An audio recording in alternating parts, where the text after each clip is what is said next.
Welcome to The Explainer, where we break down big topics. Today, we're getting into something almost everyone goes through, heartbreak, and we're going to map out a real, visual path to healing. All right, let's just jump right in with something that might totally flip what you think you know. There's this study, and it suggests that even though breakups can hit women really hard at first, it's often men who take way longer to get over it. In fact, some might never fully recover. Okay, so to figure out how to heal, we first have to get our heads around why it hurts so damn much in the first place. And it turns out this isn't just you being emotional. It's a real psychological thing, even a biological one. And why does it feel so devastating, like physically and emotionally, just crushing? Well, it's not just in your head. Psychologists tell us that the pain is so incredibly real because a breakup is basically a direct assault on our most basic, fundamental human needs.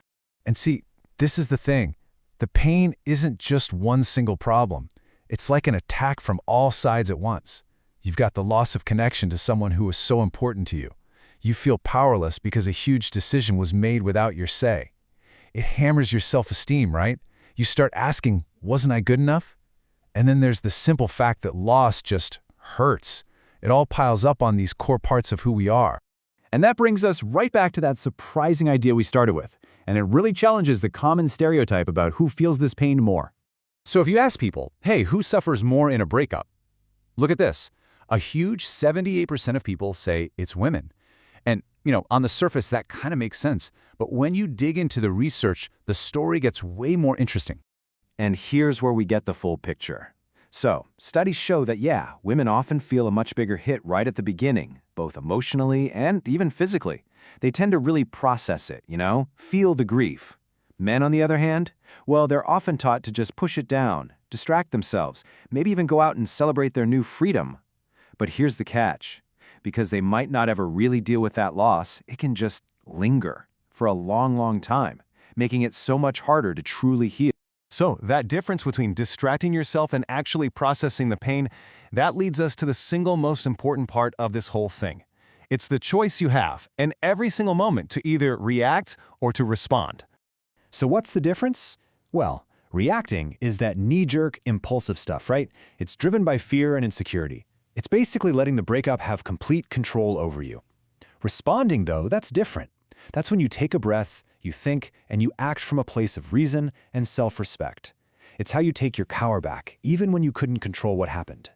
Okay, so that sounds good in theory, right? But how do we actually do that? Let's get practical. We're going to walk through a 4-step guide that you can start using today to get from that place of pain to building something new. All right, step 1. And this is going to sound totally backwards, but you have to stop trying to get over it right away. I know, all the advice is just move on, but you can't just skip the pain. The only way out is actually through it. So for now, just give yourself permission to feel awful. It's okay. I love this quote. It really puts it perfectly. Crying isn't weakness, not at all. It's just a necessary release. It's your mind letting go of all that heavy emotional weight. So don't fight it. Let yourself grieve. Okay, so once you've let yourself feel those initial waves of emotion, it's time for step 2. You gotta create some distance. You have to protect your own healing. Think of it this way. The breakup created an internal boundary. Now you need to create some external boundaries to match. And this stuff, it isn't about trying to erase the past. It's about treating your heart like a wound that needs to heal. You wouldn't keep poking a cut, right? Well, every time you stalk their social media, or hold on to that old sweatshirt, or go back to your restaurant, you're basically ripping the scab off and starting the healing process all over again. Now we get to step 3, and this is where the real mind game begins. It's all about reframing the story. You have to shift from feeling like a victim in a story that ended badly to being the author of your next chapter. So what does letting go actually mean?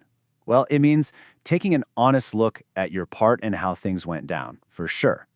And this is so important, it also means letting go of their part. You have to unburden yourself from their issues, their past, their insecurities, their beliefs. Those were never your responsibility to fix. You couldn't have.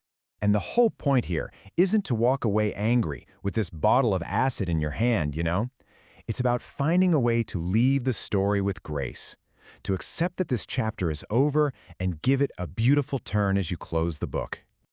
And that leads us to the final step. Step 4, rebuild. Now you have to actively start filling all that space you've created.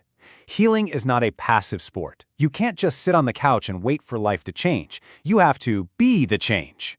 And these things you do, reconnecting with friends, joining a team, starting a new hobby, they are not just distractions to pass the time. Think of them as the building blocks of the new you. Every single time you go for a run, or learn a new recipe, or journal about your future, you are laying another brick in the foundation of a life that is completely and wonderfully yours. So here's what it all comes down to. A breakup can feel like the absolute end of the world. I get it, but it can also be the beginning of a brand new one. The pain is so real, but you know what? So is your power to heal. So the real question isn't just about getting over them. The real question is, who are you going to become now?